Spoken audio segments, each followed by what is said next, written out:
Luzon, Visayas, Mindanao at buong mundo. Ngayon ay Huwebes, January 16, 2025. Ako si Paul Henson at ito ang Balitang A to Z. Viral CQ na marahas na nagtaboy ng batang sampagita vendor sinibak sa trabaho. Philippine National Police mag-iimbestiga. Totoong mga labi ng OFW na si Jenny Alvarado maiuuwi na sa Pilipinas mula sa Kuwait. Ako'y humingi ng paumanhin sa pamilya nung linggo. Migrant Worker Secretary Hans Kakdak inako ang pagkakamali sa pagpapauwi ng maling bangkay. 36 pesos kada kilong NFA rice ibebenta na sa susunod na buwan.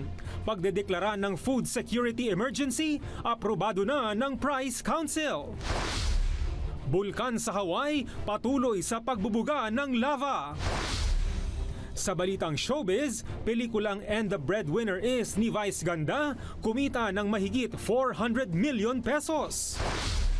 At former PBB Gen 11 housemates Fiang Smith at JM Ibarra bumida sa latest music video ni Regine Velasquez.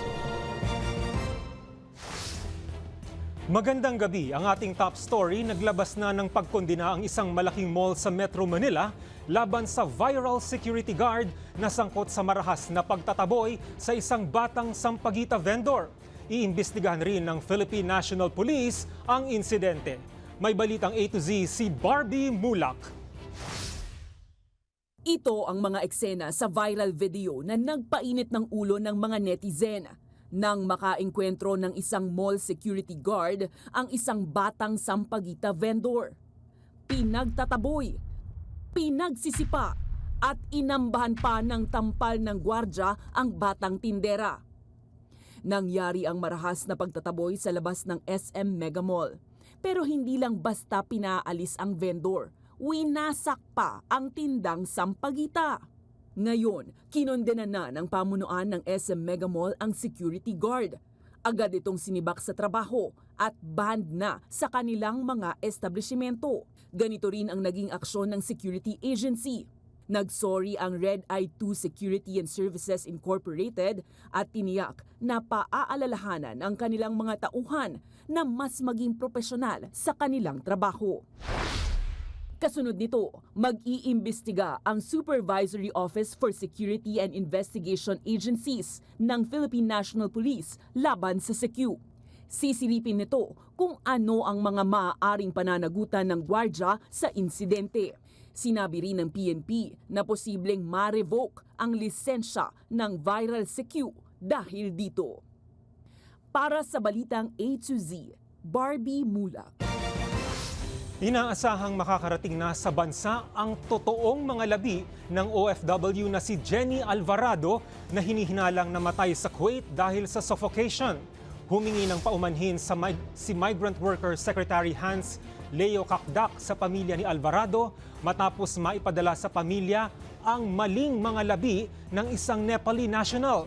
Inaalam naman ngayon kung sino ang totoong responsable sa insidente. Nakatanggap ng ayuda ang pamilya Alvarado, partikular ang tatlong naulilang anak ng yumaong OFW. But as it stands, dito sa Philippine side, I take full responsibility as the Secretary of Department of Migrant Workers. Dun sa nangyari, kaya ako'y humingi ng paumanhin sa pamilya nung linggo. At sumunod naman si Admin Arnel ng Tuesday yata or Monday.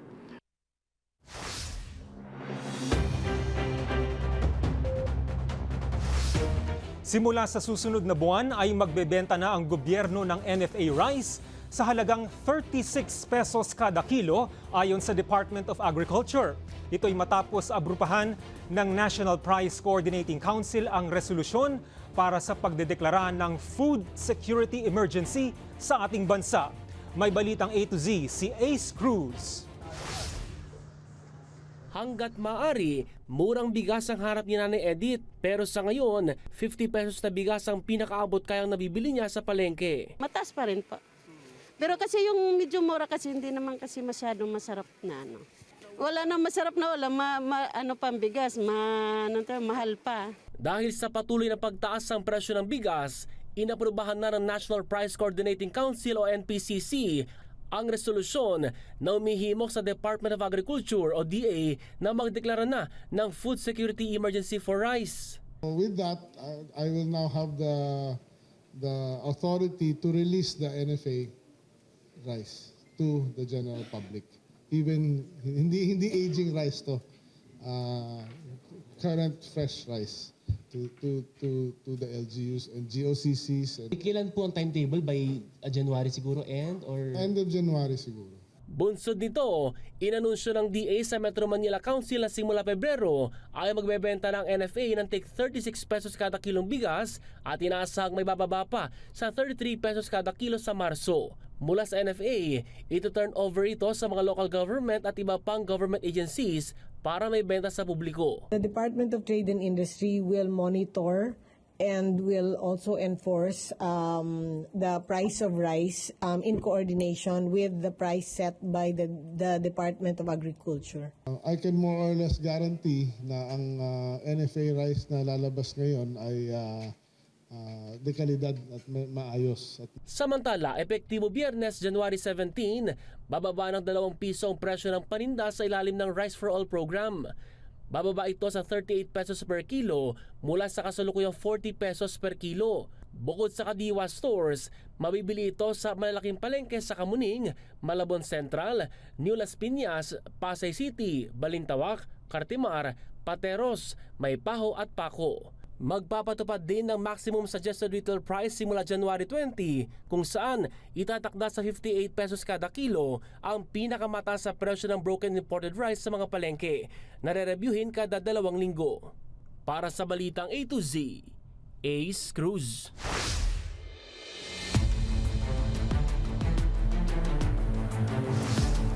Nakilahok ang iba't ibang civil society groups, sectoral advocates, drug war survivors at simbahang katolika para sa isang Mass for Peace and Justice Huwebes ng hapon sa EDSA Shrine.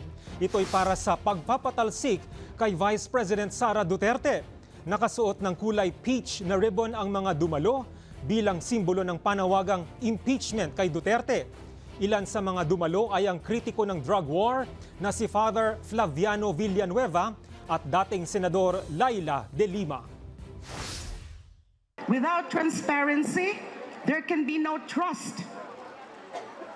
At yung mga matataas na opisyal, kasama na dyan yung pangalawang Pangulo, yung pangalawang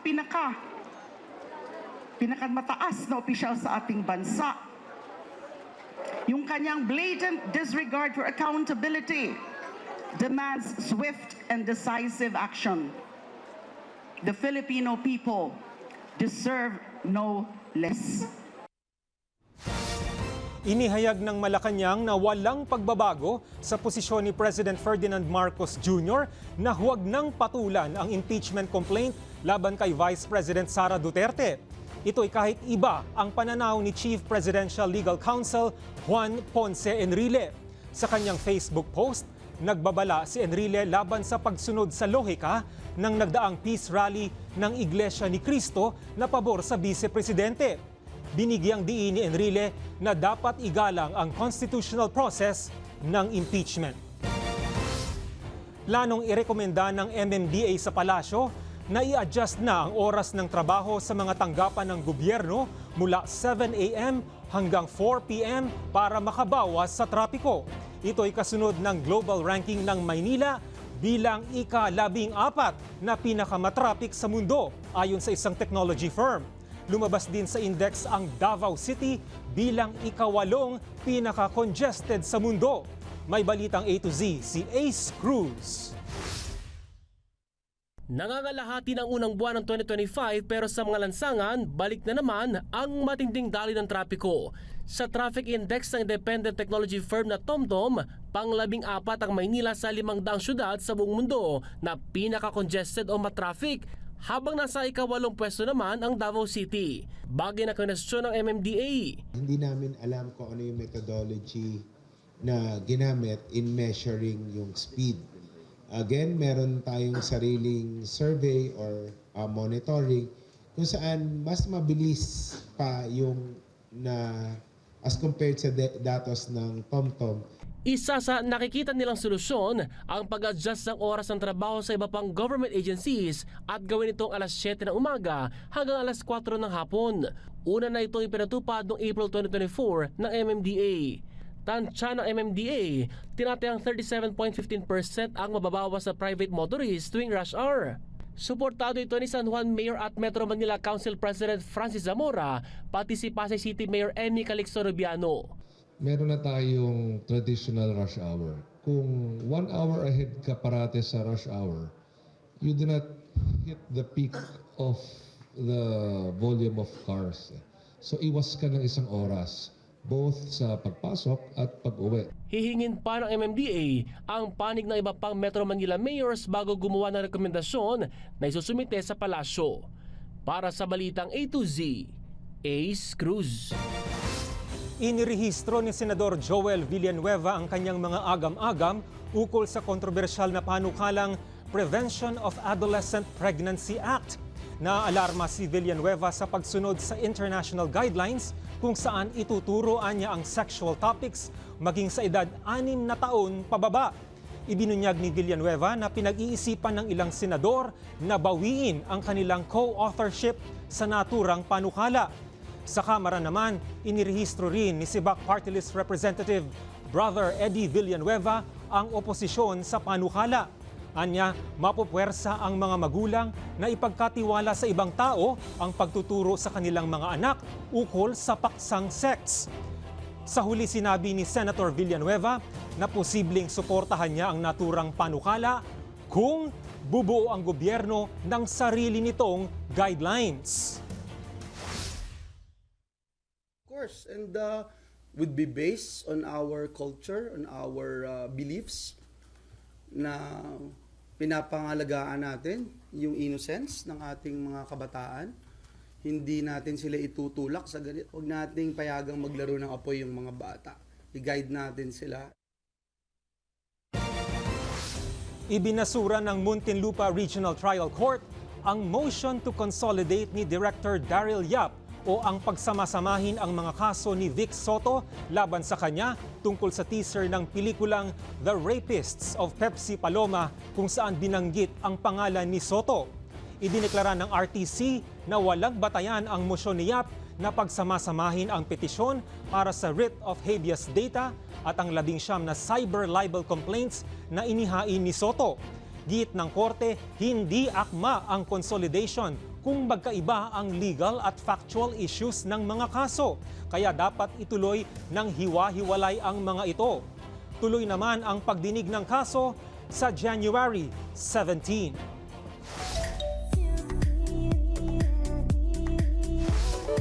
And the breadwinner is Vice Ganda. Ibang level talaga ang Star Cinema MMFF entry na pinagbibidahan ni Vice Ganda matapos umabot sa mahigit 400 million pesos ang kinita nito sa box office.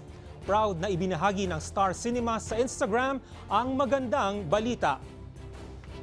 Ito rin ang highest grossing film ni Director June Lana. Susunod, asawang suspect sa pagpatay sa Pinay sa Slovenia, nasa kustodiya na ng mga otoridad. At Kilauea Volcano sa Hawaii, sumabog sa ika-4 na pagkakataon. Abangan sa pagbabalik ng Balitang A to Z.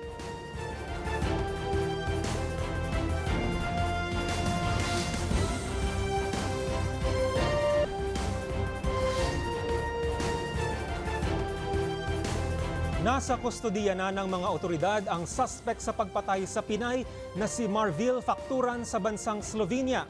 Kinilala ang suspect na mismong asawa ng biktima na sinasabing pumatay kay Facturan matapos ang kanilang pagtatalo noong December 29. Kinondena naman ng Department of Foreign Affairs ang insidente at nagpahayag ng pakikiramay sa pamilya ni Facturan. Inaayos na ng Philippine Embassy ang pagpapauwi sa kanyang mga labi. Tiniyak naman ng DFA na ilalaban nila ang hustisya para sa pinaslang na Pinay.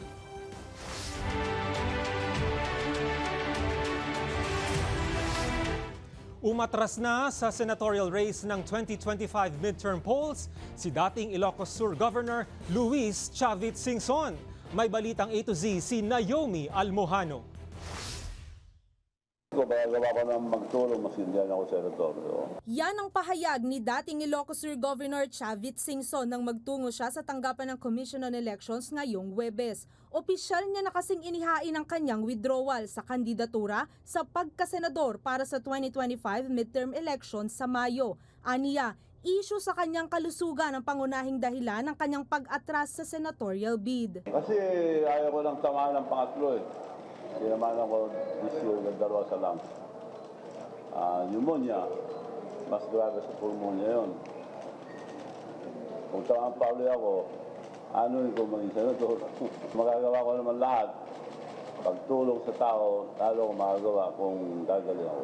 Gayunpaman, tiniyak niya na magpapatuloy ang kanyang pagsulong sa mga programa at serbisyo, lalo na sa mga driver at sa mga Pilipinong walang access sa libreng digital banking. Samantala, dahil naman sa kanyang withdrawal, hindi na isasama pa ang kanyang pangalan sa mga bagong balota na iiimprenta ng COMELEC at National Printing Office sa susunod na linggo. Kung ngayon po gagawin, at least po matatanggal pa namin yung pangalan doon po sa balota. At the same time, malalaman natin ngayon ang epekto doon sa bilang ng mga o doon sa numero na naka-assign sa bawat kandidato. Paglilinaw pa ng COMELEC, mananatili sa 66 ang huling numero sa balota para sa mga senatorial candidate. Dahil kahit tanggalin ang pangalan ni Singson, papalitan ito ng pangalan ni Zubair Mustafa, na kabilang naman sa TRO ng Korte Suprema. Target ngayon ng COMELEC na simulang muli ang reprinting ng mga balota sa Lunes, January 20. Habang nagsimula ng inventaryo sa mahigit 6 na milyong balota na hindi na magagamit at kalaunay ididispose o sisirain ng COMELEC at NPO nang hindi na magamit pa sa halalan sa Mayo. Para sa Balitang A to Z, Naomi Almojano. Sinisi ng election watchdog kontra daya ang COMELEC sa paghinto ng printing ng mga balota para sa midterm elections. Ayon kay kontradaya convener at UP Professor Danilo Araw, tila hindi pinag-isipan ng COMELEC ang disqualification sa ilang mga kandidato. Anya dinisqualify ang mga kandidatong mahihirap at hindi sikat, pero nakalusot naman ang mga politikong tanyag o nakaupo na sa pwesto. Pinahinto kamakailan ang printing ng mga balota matapos maglabas ang Korte Suprema ng temporary restraining orders para iutos na isama sa balota ang ilang political aspirants na unang dinisqualify ng COMELEC. Seems to be double standard when it comes to appreciating the applications of candidates. You have the more prominent ones who belong to certain political clans or political families and who are identified with the current administration. Sisimula na ng Department of Health ang libreng pagbabakuna sa mga batang babae laban sa Human Papilloma Virus o HPV matapos maisama ito sa 2025 national budget. Ayon kay Health Secretary Ted Herbosa, naglaan ng pondo ang pamahalaan para magkaroon ng dagdag proteksyon ang mga kababaihan laban sa cervical cancer. Target ng DOH na taasan ang immunization rate ng mga bata mula 60% patungong 95%. Very important to kasi mahal yung HPV vaccination. 4,000 per dose, 2 doses, 8,000 per 9-year-old girl. Pinondohan na ako ni President for 2025. For 2025, we can vaccinate all Filipino girls. Inaasahang aabot sa third and final reading ang panukalang batas ng Senado na nagkakaloob ng 25 taong prangkisa sa Manila Electric Company o Meralco bago matapos ang 19th Congress sa June 13. Sinabi ni Senador Joel Villanueva na siyang may akda ng Senate Bill 2824, mahalagang maipasa agad ang panukala para hindi maantala ang serbisyo ng nasa 8 milyong consumer ng Meralco. Matatanda ang kinwestiyon ng Senado ang singil sa kuryente sa residential consumers kumpara sa mga industrial at commercial consumers. Yun yung importante na ipaalam lagi sa mga kumukuha ng prangkisa na ito'y hindi karapatan kung hindi isang pribilehiyo na binibigay ng pamahalaan at ini-expect ng pamahalaan na magpe-perform sila, magdi-deliver sila to the best of their abilities.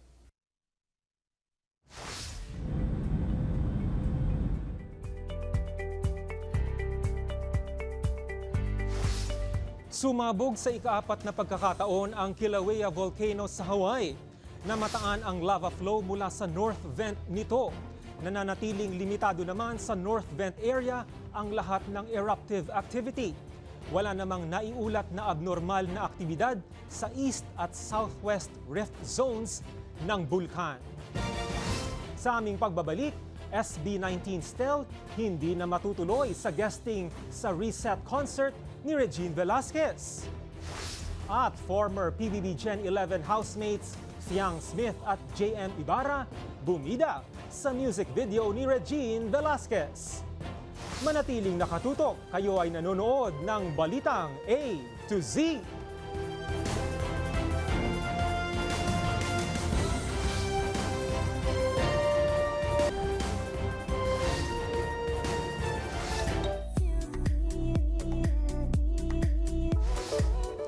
Usap-usapan ngayon ang naudlot na guesting ni SB19 member Stel sa nalalapit na concert ng Asia Songbird Regine Velasquez. Bakit kaya?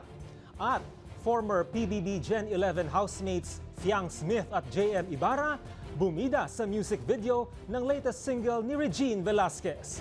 Ang Balitang A to Z Showbiz ni Lane Garcia. Collab no more? Hindi na matutuloy ang guesting ng SB19 member na si Stel Ahero sa Valentine Concert Series na Reset ng Asia Songbird Regine Velasquez Alcacid. Maraming na-excite na magiging collab sana sina Regine at Stel on stage sa isang gabi sa Samsung Performing Arts Theater sa Circuit Makati sa February 12, 14, 21 at 22. Sa isang MediaCon, mismong si Regine ang nag-announce na si Stel ang kanyang special guest sa February 21. Ngunit nitong Miyerkules ng gabi, January 15, naglabas ng official statement ang producer ng Reset na si Kakay Velasquez ng iMusic Entertainment na hindi na nga matutuloy ang nasabing collab. Anya, miscommunication at scheduling conflict ang nasabing dahilan sa naturang issue. Humingi naman ng paumanhin ng IME sa lahat ng bumili ng tickets na umaasang mapapanood ang most awaited collaboration ni na Regine at Stel sa entablado. Samantala, thumbs up kay Ate Reg ang pagbida ng former PBB housemates Fiang Smith at JM Ibarra sa music video ng latest single niyang Wherever You Are na inirelease nito lamang Miyerkules, January 15. Mapapanood sa music video ang tila pagsagip ng isang mermaid sa isang binatang nalulunod sa karagatan.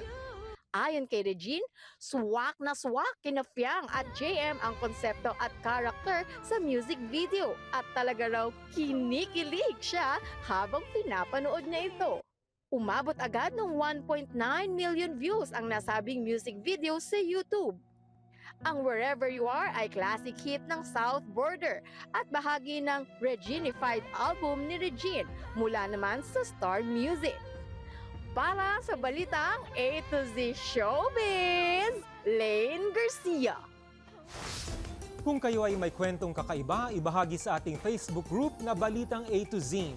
Sundan ang ating social media pages, hanapin ang Balitang A to Z. Ang ating quote of the night ay mula sa veteranong aktor at direktor na si Jackie Chan.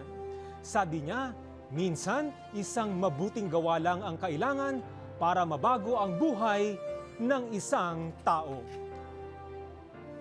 At yan ang mga balita at impormasyon, mga kwentong may dalang inspirasyon na tinutukan ng Balitang A to Z.